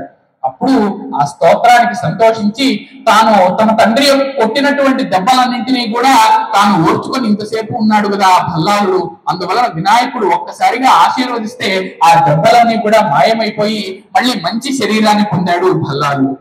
అప్పుడు వినాయక స్వామి ఈ విధంగా అంటున్నాడు, నాయన భల్లాల, నువ్వు ఎంతో గొప్ప భక్తితో నిర్మలమైనటువంటి మనసుతో నన్ను పూజించావు కాబట్టి నీకు ఏ వరం కావాలో కోరుకో, ఆ వరాన్ని నేను ప్రసాదిస్తాను అని వరమిస్తాడు వినాయక స్వామి. అప్పుడు ఆ భల్లాలుడు, అంత చిన్న పిల్లవాడు, ఏం కోరుకున్నాడో తెలుసా అండి? మన ముందు ఇప్పటికిప్పుడు వినాయకుడు ప్రత్యక్షం అయితే మనం ఏం కోరుకుంటామండి? మంచి పెద్ద పెద్ద బంగళాలు కోరుకుంటాం, మంచి ఒక కారు కోరుకుంటాం తిరగడానికి, అదే విధంగా మంచి ఆభరణాలు కోరుకుంటాం బంగారం వేసుకోవడానికి, ఎక్కడో రామేశ్వరం నుంచి వచ్చినటువంటి చైన్ వేసుకుంటాం. అదే విధంగా ఎన్నో ప్రాంతాల నుంచి గొప్ప గొప్ప విశేషాలన్నింటినీ కూడా మనం కోరుకుంటాం. అంతేగాని ఇక్కడ భల్లాలుడు మాత్రం ఏం కోరుకున్నాడు చూడండి, స్వామి వినాయక, నాకు ఎటువంటి వరము వద్దు, నిత్యము కూడా నీ పాద పద్మాల మీద చడిగిపోనటువంటి భక్తి నాకు కావాలి అన్నాడు. నిత్యము కూడా నిన్ను విడవకుండా కొలిచేటటువంటి భక్తిని నాకు ప్రసాదించు అన్నాడు ఆ భల్లాలుడు. అలాగే ఇక్కడ నేను నిన్ను కొలిచాను కదా ఈ అడవిలో, అందువల్ల నువ్వు ఇక్కడ వెలసి ఇక్కడ ఉండేటటువంటి ప్రజలందరినీ కూడా అనుగ్రహిస్తూ ఉండాలి అని ఆయన ఆ భల్లాలుడు ఆ అబ్బాయి కోరుకున్నాడు వినాయక స్వామి. అప్పుడు వినాయక స్వామి తథాస్తు అని ఆ వల్లీపురం దగ్గర ఉండేటటువంటి ఆ అడవిలోనే భల్లాల గణపతిగా వెలసాడు. అప్పుడు భల్లాలుడికి వరం ఇచ్చాడు, చాలా మంచి కోరిక కోరావు అబ్బాయి, నువ్వు ఈ కోరిక నిస్వార్థంగా కోరావు కాబట్టి నీకు నేను నీ పేరు మీదనే నేను వెలుస్తూ ఉన్నాను. అంటే ఇంక ఎంత గొప్ప విషయం చూడండి, సాక్షాత్ ఒక భక్తుడి పేరును ఆ స్వామి పెట్టుకున్నాడు అని అంటే ఆ స్వామికి ఆ భక్తుడు అంటే ఎంత ఇష్టం, ఆ భక్తుడికి ఆ స్వామి అంటే ఎంత గౌరవం, భక్తి. అందువలన సాక్షాత్తు ఆ భక్తుడు భల్లాలుడి పేరు మీదనే భల్లాల గణపతి అనే పేరుతో ఆ గణపతి, గణేశుడు, విఘ్ననాయకుడు, వినాయకుడు ఆ అడవిలో వెలసి ఇవాళకి కూడా ఆ సింధు దేశంలో భక్తులందరినీ కూడా రక్షిస్తూ ఉన్నాడు. అందువలన ఇది ఎందుకు చెప్తూ ఉన్నాను అనంటే, నతాధిక అపదుద్ధరం, ఎవరైతే ఆయనకు నమస్కరిస్తారో నీవే తప్ప ఇతఃపరం వెనుక మన్నింపందగుందీను నేను రావే ఈశ్వర కావవే వరద సంరక్షింపు భద్రాత్మక అన్న చందాన నాకు నువ్వు తప్ప ఎవరు దిక్కులేరు తండ్రి, నీకు నమస్కారం అని ఎవరైతే అంటారో అటువంటి వాళ్ళు ఎంత ఆపద ఉన్నా, వాళ్ళు ఇంకా మునిగిపోతూ ఉన్న ఆపదలో అటువంటి ఆపద నుంచి వాళ్ళని తొలగించి వాళ్ళని రక్షించేటటువంటి వాడు వినాయకుడు అన్నారు. నతాధిక ఆపదుద్ధరం అన్నారు. సురేశ్వరం, నిధీశ్వరం, గజేశ్వరం, గణేశ్వరం, ఈయన సురేశ్వరుడు అని అన్నాడు. సురేశ్వరుడు అంటే దేవతలందరికీ కూడా ఈశ్వరుడు. ఈశ్వరుడు అంటే కేవలం పరమేశ్వరుడు కాదండి. మనం ఈవేళ ఈశ్వరుడు అనేటటువంటి శబ్దాన్ని కేవలం శివుడికి మాత్రమే వాడుతున్నాం, కానీ ఈశ్వరుడు అంటే కేవలం శివుడు మాత్రమే కాదు, ఈశ్వరుడు అంటే అధిపతి, ప్రభువు, నాయకుడు అని అర్థం అన్నమాట. అందువలన అందుకే చూడండి గజేంద్ర మోక్షంలో రామే ఈశ్వర కావవే వరద సంరక్షింపు భద్రాత్మక అని గజేంద్రుడు ఈశ్వర శబ్దాన్ని వాడతాడు. మరి ఈశ్వరుడు అంటే శివుడు అనే అర్థాన్ని మనం తీసుకుంటే మరి విష్ణువు వచ్చి ఎందుకు కాపాడాడండి అనే సందేహం వస్తుంది కదా. అందువలన ఈశ్వరుడు అంటే కేవలం శివుడు మాత్రమే కాదు, శివుడు అంటే అసలు అర్థం ఏమిటి, ఈశ్వరుడు అంటే అసలు అర్థం ఏమిటి అంటే అధిపతి, మనందరినీ కూడా రక్షించేటటువంటి అధినేత, ఐశ్వర్యం గలవాడు ఈశ్వరుడు. ఎవరికైతే అధికారం ఉంటుందో అటువంటి వాడిని ఈశ్వరుడు అని అంటాం అన్నమాట. అందువలన ఈ గణపతి ఏ విధంగా చెబితే ఆ గణాలన్నీ కూడా, దేవతా గణాలన్నీ కూడా ఆ విధంగా నడుచుకుంటాయి అన్నారు. అదే విధంగా సురేశ్వరం, నిధీశ్వరం, ఆయన నవనిధులకు కూడా ఆయనే ప్రభు. ఆయన దగ్గర ఎంతో సంపద, వెలకట్టలేనటువంటి సంపదను మనకు ప్రసాదించేటటువంటి వాడు వినాయకుడు. సురేశ్వరం, నిధీశ్వరం, గజేశ్వరం, గణేశ్వరం, గజాసురుణ్ణి పాలించినటువంటి వాడు ఈయన. గణేశ్వరం, ఈ గణాలన్నింటికీ కూడా ప్రభువు ఆయనే. మహేశ్వరం తమాశ్రయే, ఆయన చాలా గొప్ప ప్రభువు. అటువంటి ప్రభువును నేను నిత్యము ఆశ్రయిస్తూ ఉన్నాను. మహేశ్వరం తమాశ్రయే పరాత్పరం నిరంతరం అన్నారు. పరాత్పరం ఆయన ఏదైతే గొప్ప పరమాత్మ ఉందో ఆ పరమాత్మ కంటే కూడా ఉత్కృష్టమైనటువంటి స్థానం ఆయనది. ఆయన ఈ ప్రపంచం మొత్తము కూడా వ్యాపించి ఉన్నటువంటి ఒక గొప్ప శక్తి. అందువలన నతేతరాతి భీకరం నవోదితార్కభాస్వరం నమత్సురారి నిర్జరం నతాధికాపదుద్ధరం సురేశ్వరం నిధీశ్వరం గజేశ్వరం గణేశ్వరం మహేశ్వరం తమాశ్రయే పరాత్పరం నిరంతరం సమస్త లోక శంకరం నిరస్త దైత్య కుంజరం సమస్త లోక శంకరం నిరస్త దైత్య కుంజరం దరే తరోదరం వరం వరే భవక్రమక్షరం కృపాకరం క్షమాకరం ముదాకరం యశస్కరం మనస్కరం నమస్కృతాం నమస్కరోమి భాస్వరం. సమస్త లోక శంకరం అన్నాడు. ఈ లోకంలో అన్ని లోకాలు ఉంటాయే ఈ జగత్తులో, అటువంటి లోకాలన్నింటికీ కూడా శంకరం. శంకరం అంటే మళ్ళీ కూడా మనం అర్థం చేసుకోవాలి. శంకరుడు అంటే కేవలం పరమశివుడు కాదండి, ఈశ్వరుడు కాదు. శంకరం అంటే శం అంటే శుభము, కర అంటే చేసేటటువంటి వాడు. లోకాలన్నింటికీ కూడా శుభాన్ని చేసేవాడు ఎవరయ్యా అనంటే సమస్త లోక శంకరుడైనటువంటి వాడు సాక్షాత్తు శ్రీ మహాగణాధిపతి అన్నారు. నిరస్త దైత్య కుంజరం అన్నారు. అదే విధంగా ఆ ముందు మనం చెప్పుకున్నట్టుగా గజాసురుణ్ణి సంహరించినటువంటి వాడు కూడా మన మహాగణాధిపతి. అందువల్ల నిరస్త దైత్య కుంజరం. కుంజరము అనంటే ఏనుగు అని అర్థం. దైత్య కుంజరం అన్నారు. దైత్య కుంజరం అంటే దైత్యుడు అంటే రాక్షసుడు.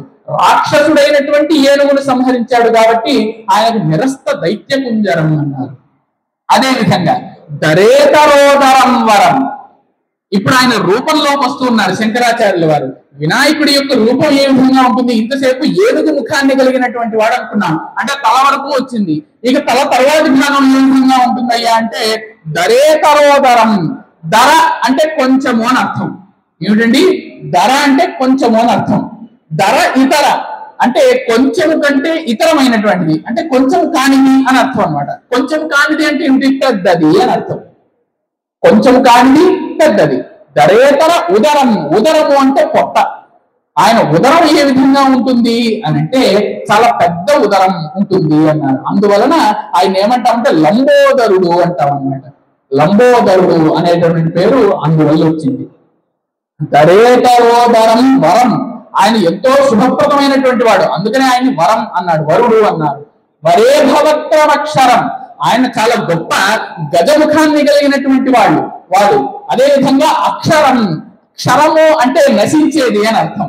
క్షరము అంటే నశించేది, అక్షరం అంటే నశింపనిది. ఆ వినాయకుడు ఎటువంటి వాడయ్యా? ఆయన నశించేవాడా? ఒక రోజు తర్వాత ఇంకో రోజు ఎప్పుడైనా? ఆయన ఎప్పటికీ నశించడు. ఆయనకు అసలు అంతము లేదు, ఆయనకు అసలు ఆది లేదు. అటువంటి పరాత్పరుడు కాబట్టి ఆయన అక్షరం, అక్షరుడు అన్నారు. అదే విధంగా మరొక అర్థం కూడా. అక్షరం అంటే ఏమిటండి? మనం ఈ వేళ భాషలో అక్షరాలను వాడుకుంటూ ఉన్నాం కదా, మరి ఈ సాహిత్యానికి, ఈ సంగీతానికి, వీటన్నింటికీ కూడా మూల కారణం ఎవరండి అనంటే సాక్షాత్తు మహాగణాధిపతి. అందువలన ఆయన అక్షర స్వరూపుడు, అంటే ఆయన సాహిత్య స్వరూపుడు, ఆయన భాషా స్వరూపుడు. అందువలన వరే భవక్రమక్షరం కృపాకరం క్షమాకరం ముదాకరం యశస్కరం. అందులో అక్కడ శంకరాచార్యుల వారు పదాలను ఏ విధంగా ప్రయోగించారో గమనించండి.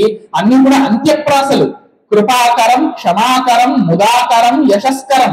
ఒక మంచి శబ్ద విన్యాసము, అదే విధంగా అర్థ విన్యాసం కూడా. కృపాకరం, ఎవరైతే తనకు నమస్కరిస్తారో అటువంటి వాళ్ళ పట్ల కృపను. అదే విధంగా క్షమాకరం. క్షమ అంటే సహనము అని అర్థం అన్నమాట. పాపం ప్రతిరోజు కూడా వినాయకుడికి నమస్కరిస్తూ ఉన్నాడు, కానీ ఒక రోజు ఏదో కాస్త ఆఫీసుకు లేట్ అయ్యి తొందరగా వెళుతూ ఉన్నాడు అనుకోండి. పూజించలేకుండా నీకు నమస్కారం తండ్రి, నీ ఇవాళ పూజించలేకపోతూ ఉన్నాను, కాస్త వెంటనే కారణం వల్ల వెళ్ళవలసి వస్తుంది అన్నాడు అనుకోండి. అప్పుడు తాను పూజించలేదే కాబట్టి ఇతన్ని నేను అనుగ్రహించను అనేటటువంటి వాడు కాదండి వినాయకుడు.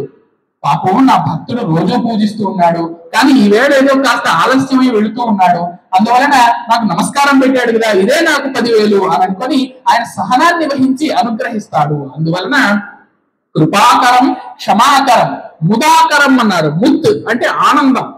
ఆ ఆనందానికి నిలయమైనటువంటి వాడే ఆ మహాగణాధిపతి. ఎప్పుడూ కూడా ఆనందంతో ఉంటాడు, ఆయన మంచి చిరునవ్వుతో ఉంటాడు. అందుకనే కదండి తొండమును ఏకదంతమును తోడపు బొజ్జయు వామహస్తమును. వామహస్తం అంటే ఎడమ చెయ్యి అని కాదండి, వామ అంటే సుందరము అని అర్థం, మంచి అందమైన అని అర్థం అనమాట. ఆయన చేతులు ఏ విధంగా ఉంటాయంటే అందంగా ఉంటాయి అన్నారు. వామహస్తము మెండుగా మ్రోజు గర్జనులు మెల్లని చూపుల మందహాసమున్ అన్నారు. ఆయన ఎప్పుడూ కూడా మంచి మందహాసంతో ఉంటాడు, మెల్లగా చూస్తూ ఉంటాడు తప్ప ఏదో కంగారు పడుతూ చూడడు. ప్రతి ఒక్క భక్తుడిని కూడా మెల్లగా చూసి అనుగ్రహిస్తూ ఉంటాడు. అందువలన వరేభ కృపాకరం క్షమాకరం ముదాకరం యశస్కరం. ఎవరైతే ఆయనకు నమస్కరిస్తారో అటువంటి వాళ్లకు మంచి పేరు ప్రఖ్యాతులను కలిగిస్తాడు ఈ లోకంలో. యశస్సు అంటే పేరు అన్నమాట. యశస్సు కీర్తి ఈ రెండు కూడా సమానంగా వాడుతూ ఉంటామండి మనం. కానీ యశస్సు వేరే, కీర్తి వేరే.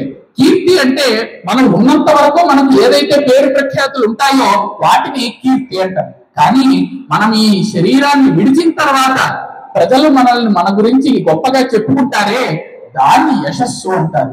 యశస్సు అంటే మరణ అనంతరం కూడా ఉండేదాన్ని యశస్సు అంటారు. శాశ్వతమైనటువంటిది.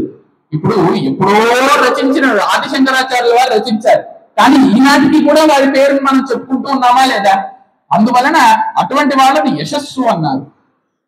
కావున యశస్కరం మనస్కరం నమస్కృతాం.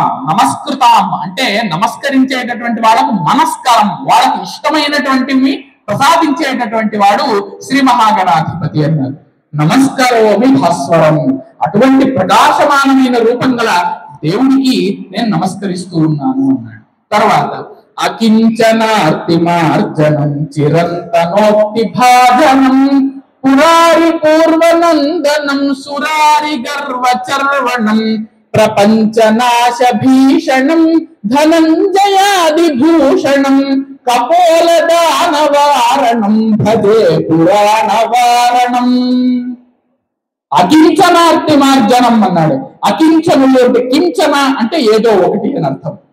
కించన అంటే ఏదో ఒకటి అని అర్థం. అకించన అంటే ఏ ఒక్కటి కూడా లేనటువంటి వాళ్ళు, అంటే ఏమీ లేనటువంటి వాళ్ళు పేదలు, దీనులు అని అర్థం అన్నమాట.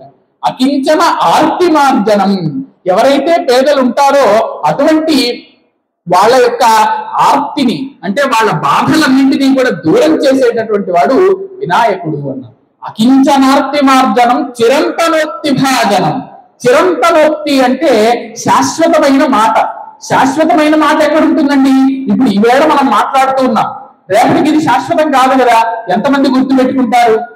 కావున శాశ్వతమైనటువంటి మాటలు ఏవయ్యా అనంటే వేదము అన్నారు.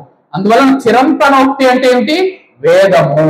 చిరంతనోక్తి భాజనం, వేదాలలో మాత్రమే ఈయన యొక్క వైభవం మనకు ప్రస్ఫుటంగా తెలుస్తుంది. వేదాలకు కూడా అవి అంతుపట్టనటువంటి మహత్వం ఆ గణపతిది. అందువలన వేద సమానమైనటువంటి ఆ పరాత్పరుడు గణపతి అన్నారు. చిరంతనోక్తి భాజనం పురారి పూర్వనందనం అన్నారు. పురారి అంటే శంకరుడు, ఈశ్వరుడు, పరమేశ్వరుడు. అటువంటి పరమేశ్వరుడికి పూర్వనందనం అన్నారు. పూర్వనందనుడు అంటే పెద్ద కొడుకు అని అర్థం అన్నమాట. పెద్ద పుత్రుడు, జ్యేష్ఠ పుత్రుడు అంటాం కదా, అదనమాట. మొదటి కొడుకేమో వినాయకుడు శంకరుడికి, ఇక రెండవ కొడుకేమో కార్తికేయుడు అంటే సుబ్రహ్మణ్య స్వామి, కుమారస్వామి. అందువలన పురారి పూర్వనందనం సురారి గర్వ చర్వణం అన్నారు. సురారి అంటే ఇంతకుముందే చెప్పుకున్నాం రాక్షసులు అని. అటువంటి రాక్షసుల యొక్క గర్వాన్ని మొత్తము నమిలి మింగేసినటువంటి వాడు అని అన్నారు. చర్వణం అంటే నమిలి మింగేయడం అన్నమాట. అందువలన రాక్షసులకు ఎంత గర్వం ఉంటుందో ఆ రాక్షసులందరినీ సంహరించడం ద్వారా, వాళ్ళని నదిలించడం ద్వారా వాళ్ళ గర్వాన్నంతా కూడా పక్కకు తీసేసినటువంటి వాడు వినాయకుడు అన్నాడు. అందువలన సురారి గర్వ చర్వణం ప్రపంచనాశ భీషణం. ఒక్కసారిగా మనం ఏమన్నా అధర్మ కార్యాలు చేశామా, అన్యాయంగా ప్రవర్తించామా, ఈ ప్రపంచం మొత్తాన్ని కూడా నాశనం చేసేంత భీషణంగా మారిపోతాడట ఆ స్వామి. ధనంజయాది భూషణం. ధనంజయుడు అంటే ఎవరండి? అర్జునుడు.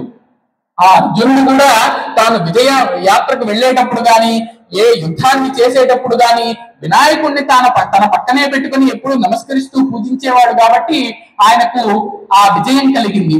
అదేవిధంగా అర్జునుడు మాత్రమే కాదు, అర్జునుడికి రథసారథ్యం వహించినటువంటి కృష్ణుడు కూడా వినాయకుడిని పూజించాడు కదండి. మరి మనకు శమంతకమణి కథ అదే కదా చెబుతూ ఉన్నది.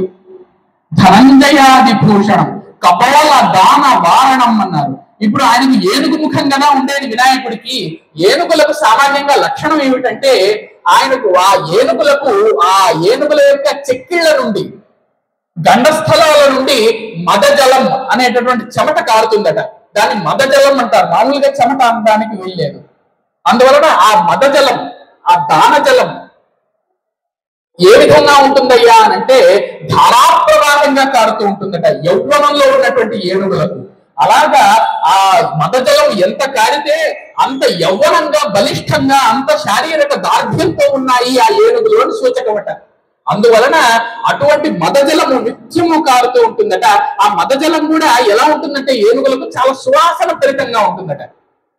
సామాన్యంగా మానవులకు ఉండేటటువంటి చెమట ఆ విధంగా కాదు, ఏనుగులకు ఉండేటటువంటి ఆ చెమట ఉంటుందే మదజలం, అది చాలా సువాసన భరితంగా ఉంటుందట. ఆ సువాసనకు ఆకర్షింపబడి తుమ్మెదలు వచ్చి వారుతాయట. అటువంటి మదజలము ఆ ఏనుగు ముఖం కలిగినటువంటి వినాయకుడికి నిత్యము తన చెక్కిళ్ల భాగం నుండి, అంటే తన చెంపల నుండి కారుతూ ఉంటే ఆయన ఎంతో ప్రకాశిస్తూ ఉంటాడు. కపోల దానవారణం, కపోలములు అంటే చెక్కిళ్ళు అన్నమాట. కపోల దానవారణం భజే పురాణవారణం అన్నారు. అటువంటి పురాణం అంటే పురాణము అంటే పురా అపి నవం, ఆయన పాతవాడు కొత్తవాడు.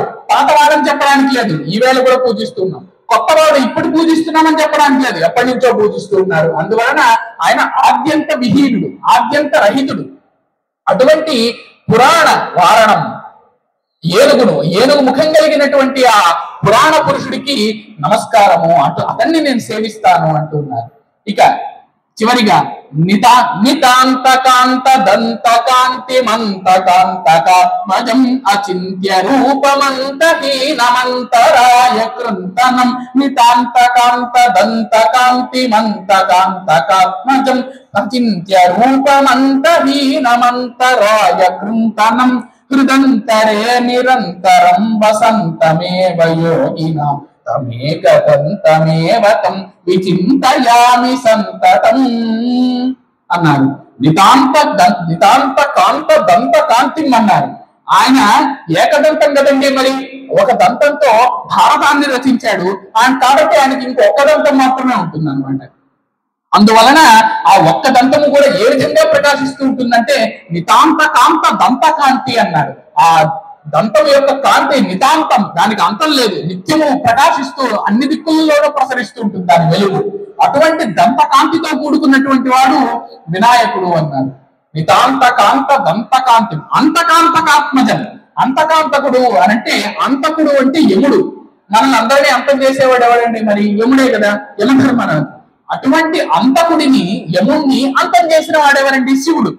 ఎప్పుడైతే మార్కండేయుడు శివలింగాన్ని ఆలింగన చేసుకుని ఆ శివుణ్ణి ప్రార్థిస్తాడో అప్పుడు యముడు వచ్చిన ఆ యముణ్ణి కూడా ధిక్కరించి తన భక్తుణ్ణి కాపాడతాడు కదండి శివుడు. అందువలన శివుడికి అంతకాంతకుడు అని పేరు వచ్చింది అనమాట. అటువంటి అంతకాంతకాత్మజం అన్నారు. అటువంటి శంకరుడి యొక్క కుమారుడు అంటే వినాయకుడు. ఆ వినాయకుడికి నమస్కారం అన్నారు. నితాంత కాంత దంత కాంతి మంత కాంతకాత్మజం అచింత్య రూపం. ఆయన రూపం ఏ విధంగా ఉంటుంది అనంటే ఏదో లంబోదరుడుగా ఉంటాడు, ఏకదంతంతో ఉంటాడు, ఆయనకు మదజలం గారుతుంది. ఇవన్నీ మనం చెప్పుకోవడానికే తప్ప అసలు నిజంగా ఈ విధంగా ఉంటుందని మనం చింతించగలమండి? ఆయన రూపాన్ని చింతించలేం కదా. అందువల్ల అచింత్య రూపం అన్నారు. అచింత్య రూపం అంతహీనం. అంతహీనం అంటే ఆయన ఎటువంటి అంతము లేదు. ఈ లోకాలను పుట్టించి పోషించి అంతం చేసేటటువంటి వాడే ఆయన తప్ప ఆయనకు మళ్ళీ అంతం లేదు. అంతరాయ కృంతనం. అంతరాయాలంటే ఏమిటండి? మన కార్యాల్లో ఏమన్నా అంతరాయాలు వస్తూ ఉంటాయంటాం. అంతరాయాలంటే విఘ్నాలు. అటువంటి విఘ్నాలను, అడ్డంకులను, ఆటంకాలను, అంతరాయాలను అన్నింటినీ కూడా కృంతనం, వాటి పాలిటి నరకం అన్నమాట ఈయన. అంటే ఆ విఘ్నాలన్నింటినీ కూడా పోగొట్టేటటువంటి వాడు అని అన్నమాట అర్థం. అంతరాయ కృంతనం. హృదంతరే నిరంతరం వసంతమేవ యోగినాం. యోగులు ఉంటారే నిత్యము తపస్సు చేసుకుంటూ తమ హృదయంలో ఎవరినైతే ధ్యానిస్తూ ఉంటారో అటువంటి వాడే వినాయకుడు అంటారు. ఆ యోగులందరూ ఆయన కోసం ధ్యానిస్తూ ఉంటే ఆ వినాయకుడు ఆ యోగుల యొక్క, ఆ సన్యాసుల యొక్క, తపస్సుల యొక్క హృదయాలలో నిత్యము ప్రకాశిస్తూ ఉంటాడట. హృదంతరే నిరంతరం వసంతమేవ యోగినాం తమేకదంతమేవ తం విచింతయామి సంతతం. అటువంటి ఏకదంతుని గురించి మాత్రమే నేను నిత్యము కూడా చింతిస్తూ ఉంటాను అని చెప్తున్నాడు. కాబట్టి ఈ విధంగా ఈ 5 శ్లోకాలలోనూ ఆదిశంకరాచార్యుల వారు గణపతి యొక్క అద్భుతమైనటువంటి తత్వాన్ని మనకు వివరించారు. ఇక ఈ స్తోత్రాన్ని చదవడం ద్వారా ఏమండి, ఇప్పుడు ఏ పనైనా చేస్తామండి, ఈ ఫలానా పని చేయడం ద్వారా మనకు ఈ ఫలితం వస్తుంది అని మనము ముందుగా అనుకోకుండా ఆ పని చేస్తామా? చెయ్యం కదా. ఏదో ఒక ఫలితాన్నే కోరుకొని ఆ పని చేస్తాం. మరి ఇప్పుడు ఈ 5 శ్లోకాలు ఉన్నాయండి, మరి ఈ 5 శ్లోకాలను ఎందుకు మేము పారాయణ చేయాలి, ఎందుకు చదవాలి అనంటే ఈ 6వ శ్లోకంలో శంకరాచార్యులు వారు చెబుతున్నారు. మహాగణేశ పంచరత్నమాదరేణ యోన్వహం ప్రజల్పతి ప్రభాతకే హృది స్మరన్ గణేశ్వరం అరోగతాం అదోషతాం సుసాహితిం సుపుత్రతాం సమాహితాయురష్టభూతిం అభ్యుపైతి సోచిరాత్. మహాగణేశ పంచరత్నం, ఈ స్తోత్రానికి పేరేమిటండి? గణేశ పంచరత్నం లేదా మహాగణేశ పంచరత్నం. ఈ 5 శ్లోకాలు కూడా రత్నాలు, రత్న తుల్యాలు, అందుకని పంచరత్నములు అన్నారు వీటిని. అందువలన మహాగణేశ పంచరత్నం, ఈ పంచరత్న స్తోత్రాన్ని ఆదరేణ, ఈ చదువుతూ ఏదో మనం వంట తర్వాత ఏం చేయాలి, తర్వాత క్యారీ బాక్స్ లో ఏం సర్దాలి, తర్వాత మనం ఎక్కడికి వెళ్ళాలి, ఏం పనులు చేయాలి, ఈ విధంగా వేరే ఆలోచనలు పెట్టుకుంటూ దీన్ని చదవకూడదండి. ఆదరేణ, ఆదరేణ అంటే గౌరవంతో, భక్తితో. యో అన్వహం, యహ అన్వహం, ఎవరైతే ప్రతినిత్యము కూడా ఈ 5 శ్లోకాలను కూడా భక్తితో గౌరవంతో చదువుతారో, మహాగణేశ పంచరత్నమాదరేణ యోన్వహం ప్రజల్పతి. ప్రజల్పతి అన్నాడు అంటే మామూలుగా మౌనంగా చదువుకుంటూ ఉండడం కాదు, మనం చెబితే పక్కవాడికి కూడా వినపడనట్టుగా చదవడం కాదు. ప్రజల్పతి అన్నాడు, బాగా గట్టిగా చదవాలన్నాడు. అప్పుడే కదా మరి బాగా తిన్నదంతా అరిగి జీర్ణ వ్యవస్థ బాగుంటుంది. ప్రజల్పతి ప్రభాతకే, ఎప్పుడు చదవాలన్నాడు? లేస్తూనే, పొద్దునే. ప్రభాతము అంటే పొద్దున పూట అన్నమాట. ప్రజల్పతి ప్రభాతకే ఏం చేస్తూ చదవాలి దీన్ని? హృది స్మరం గణేశ్వరం, హృదయంలో ఎప్పుడు కూడా ఆ గణపతిని తలుచుకుంటూ స్మరిస్తూ ఈ స్తోత్రాన్ని పారాయణం చేయాలి అన్నారు. హృది స్మరం గణేశ్వరం. అలా చేస్తే ఏమవుతుంది? ఈ శ్లోకాలను పారాయణ చేస్తే అంటే అరోగతాం, అటువంటి వ్యక్తికి రోగాలు రావు. అదోషతాం, మరి ఏ విధంగా అంటే రోగాలు రావు? స్తోత్రం చదివితే రోగాలు రాకుండా ఉంటాయా అనంటే దాని అర్థం ఏమిటంటే ఈ శ్లోకాలన్నీ ఉంటాయి కదండి. ఇప్పుడు చూడండి, ఒక్కొక్క శ్లోకం ఎంత అద్భుతంగా ఉందో. అకించనార్తి మార్జనం చిరంతనోక్తి భాజనం పురారి పూర్వనందనం సురారి గర్వచర్మణం ప్రపంచ నాశ భీషణం ధనంజయాది భూషణం కపోల దానవారణం భజే పురాణ వారణం.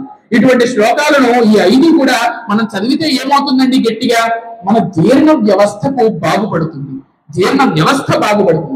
ఎప్పుడైతే మనకు జీర్ణ వ్యవస్థ బాగుంటుందో మనకు రోగాలు వచ్చినా తట్టుకునేటటువంటి శక్తి ఉంటుంది. అసలు రోగాలు రావు. మొట్టమొదట అసలు జీర్ణ వ్యవస్థ బాగుంటే అంతకు మించిన ఆరోగ్యం ఏముంటుందండి? అందువలన ఇటువంటి శ్లోకాలన్నీ కూడా మన యొక్క జీర్ణ వ్యవస్థను, మన యొక్క ఆరోగ్యాన్ని, మన శరీర స్వాస్థ్యాన్ని కూడా రక్షించుకోవడానికి ఉపయోగపడతాయి. అందువలన ఆరోగ్యం కలుగుతుంది అన్నాడు. అరోగతాం అదోషతాం. చతుర్థి నాడు చంద్రుడిని చూస్తాం అనుకోండి పొరపాటు తెలియకుండా, ఈ రోజు ఈ స్తోత్రాన్ని పారాయణం చేస్తే ఆ చంద్రుడిని చూసినటువంటి దోషం కూడా పోతుంది అన్నాడు. అరోగతాం అదోషతాం సుసాహితి, మంచి సాహిత్య జ్ఞానం అబ్బుతుంది, మంచి విద్య అబ్బుతుంది. పిల్లలందరూ కూడా ఈ వేళ తెలుసుకోవాల్సినటువంటి విషయం ఇదే. నిత్యము కూడా గణపతిని ప్రార్థిస్తే విద్య బాగా కలుగుతుంది.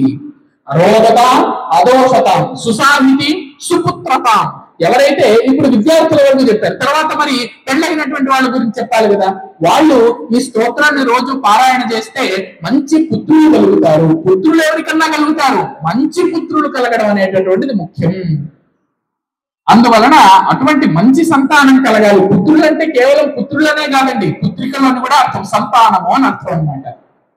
అందువలన మంచి సంతానం కలగాలంటే పెళ్ళైనటువంటి వాళ్లకు ఈ స్తోత్రాన్ని రోజు భక్తితో హృదయంలో గణేశ్వరుణ్ణి ధ్యానిస్తూ చదవాలి. సుపుత్రత సమాహితాయు, అదే విధంగా మంచి ఆయుష్ పెరుగుతుంది, మనకు రోజు రోజుకు కూడా ఆయుష్ పెరుగుతుంది అన్నారు. అష్టభూతి, మంచి సంపదలు లభిస్తాయి అన్నమాట. అభ్యుపైతి సోచిరాత్ సహా అచిరాత్ అభ్యుపైతి అన్నారు. అంటే వెంటనే చాలా తొందరగా శీఘ్రకాలంలోనే వీటిని అన్నింటినీ కూడా ఈ స్తోత్ర పారాయణ చేయడం ద్వారా ఆ వ్యక్తి పొందుతాడు, గణపతి అనుగ్రహాన్ని సిద్ధింపజేసుకుంటాడు అని ఆదిశంకరాచార్యుల వారు ఈ పంచరత్నాలను కూడా మనకు అందించి ఈ మహా గణేశ పంచరత్న స్తోత్రాన్ని మనం పారాయణ చేసుకుని మనం రోజు తరించడానికని ఒక గొప్ప అవకాశాన్ని కల్పించాడు.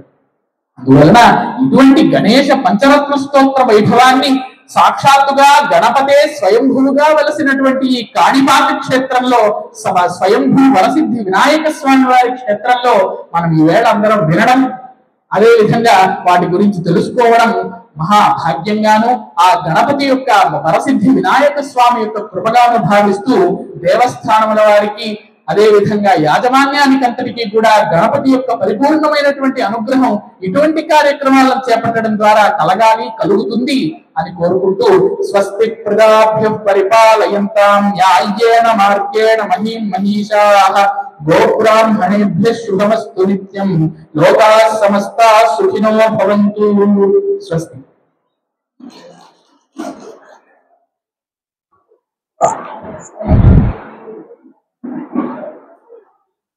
Yeah.